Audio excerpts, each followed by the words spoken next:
Hello, senators and legislators of Montana educational committees, and all of you who are listening because you're choosing to be informed. Thank you. I'm Dr. Nell. I am the president and founder of the Transformative Reading Teacher Group.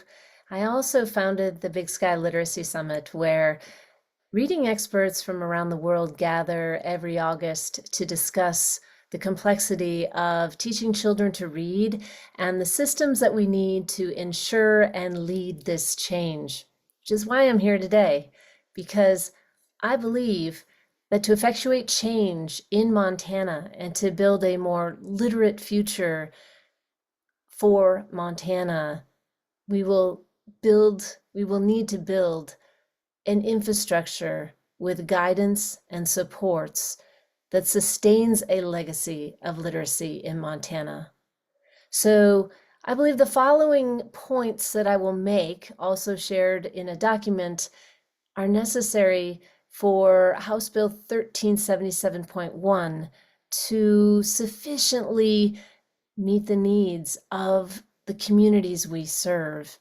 And I say that because I serve people too.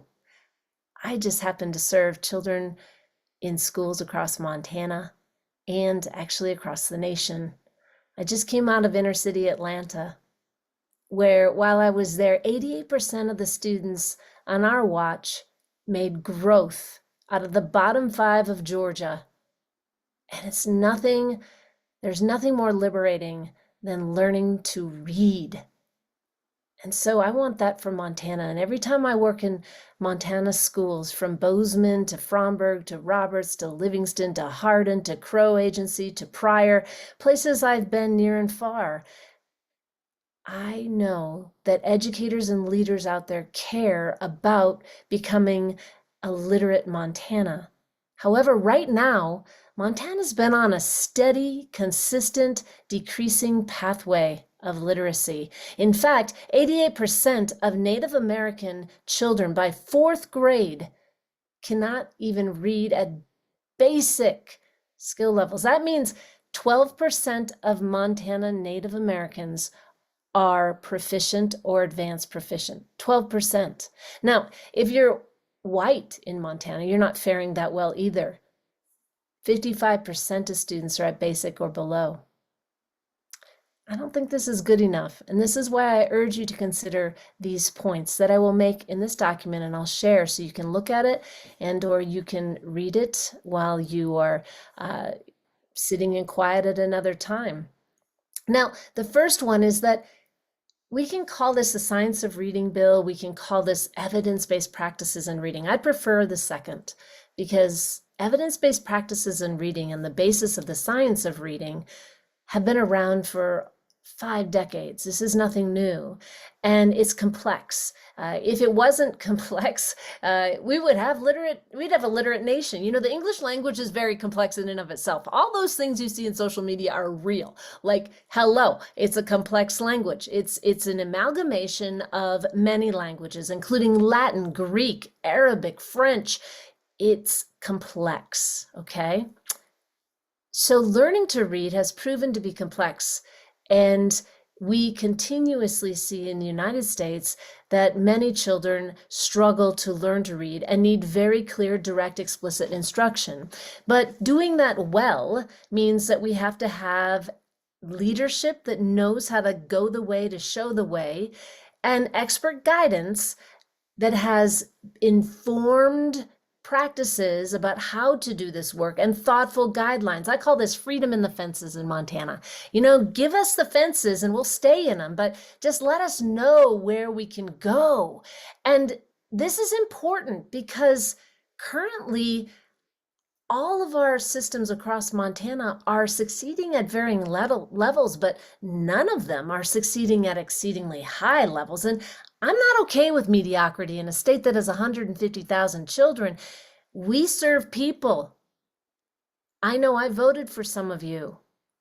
And I serve children, and I know some of you have been educators of children, or are certainly your parents or grandparents, and you're affected by what happens to children's lives. So if we come together, implementing this work takes true leadership, expert guidance, and thoughtful guidelines. Okay, so that's my first point. So really building the argument for we could have autonomy as a state. Okay, there are two ways of thinking about this: autonomy as a state and having a collective vision, or saying we have autonomy as a state as a whole, and then giving that freedom in the fences to our local educational agencies with the guidelines that they need to do the work. So point number 2 says that the data tells a story and the story can be changed. Now, there were amazing scores that came out this past week with the National Assessment in Educational Progress and NAEP.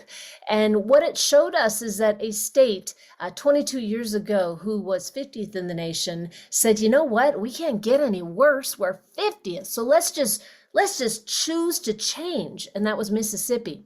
I actually trained in Mississippi for years. I worked in schools. I taught educators how to teach reading. I was side by side and practiced with the educators doing the work, taking a D school to an A school where we went to 99% proficiency on reading assessments in the state. I mean, 99% proficiency on the same assessments that we're moving away from called SBACs and going forward. We have the potential to do all of the same things. Well, Mississippi last week went to 9th in the nation, 9th, after 22 years of keeping the main thing, the main thing. The data tells a story. And you know what they did? They had expert guidance, they had fences, clear fences, and autonomy as a state where local educational agencies knew how they all moved forward and they all did it together and they all did it collectively, and it's powerful. Our data, we've had millions of dollars of federal infusion for 2 decades, just over 2 decades now. In fact, we just took another $50 million grant. And I've helped work in schools that have made substantial change when they have applied for these grants and elevated the work in their districts around evidence-based practices. Technically, these are science of reading grants from the federal government. And they are wrapped around with multi-tiered systems of support. They're wrapped around with literacy leadership teaming, peer learning communities, and actually the evidence-based practices, which provide teachers the knowledge they need and the practices and the resources they need to do the work. There's a lot of funding there to do that. But interestingly, we haven't really bumped the needle much in our data. In fact, we've gone backwards.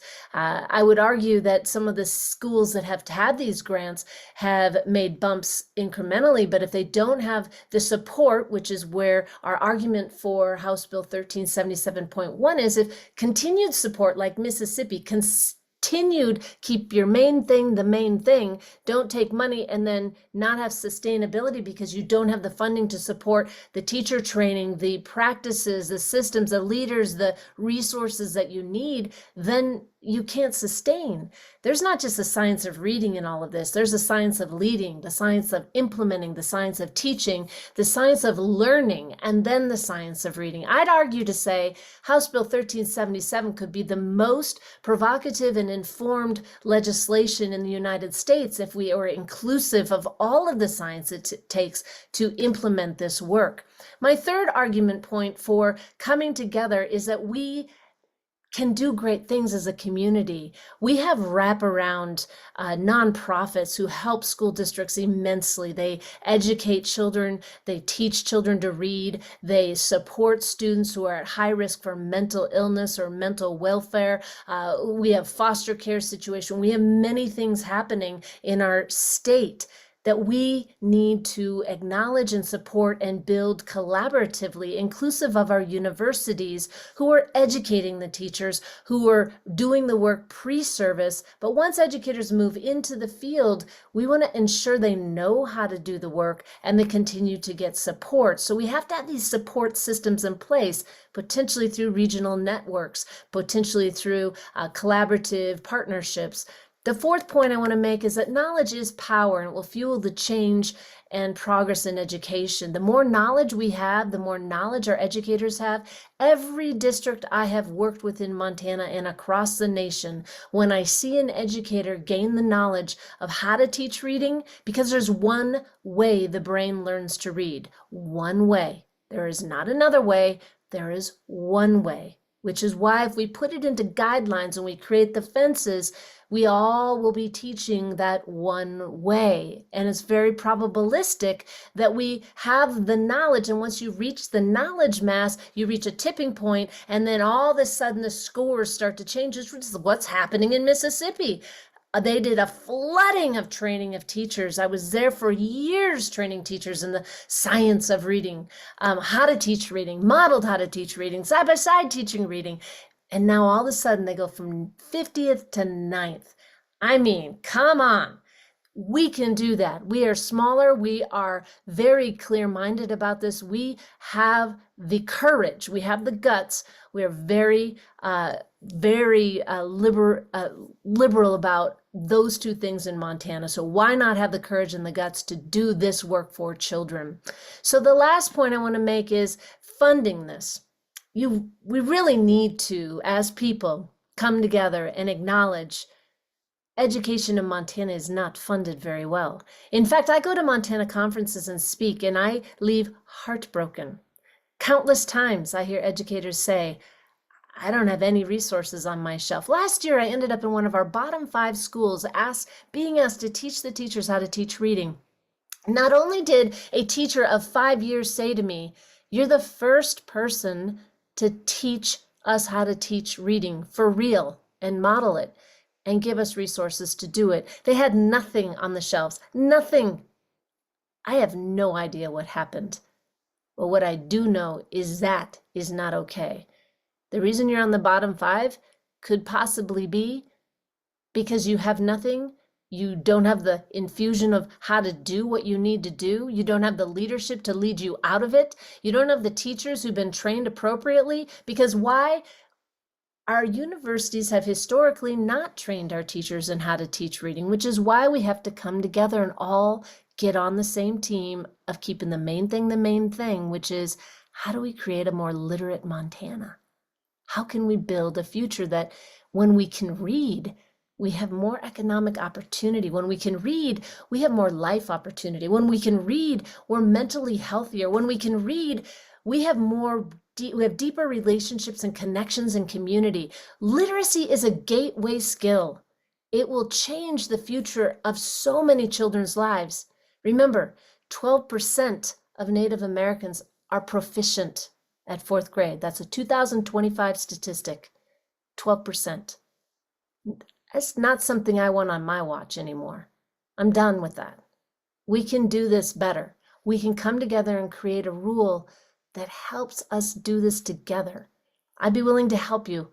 Let me know if I can help and support building this. We have many legislative rules on the table. 40 have gone before Montana. Some are really stupendous in their collaborative nature. Utah would be one of them. Mississippi's gone the way, they know the way, they're showing the way, and they are not backing down. I have a video of my colleague Kelly Butler, who was one of the initial starters of the work in Mississippi. You're welcome to listen to that. I'll link that. But thank you for listening. I hope that this deliberation process for you in building a new opportunity for Montana's students, educators, leaders in their communities is fruitful and productive and meaningful for you, because you can create a more literate future for Montana. Thank you.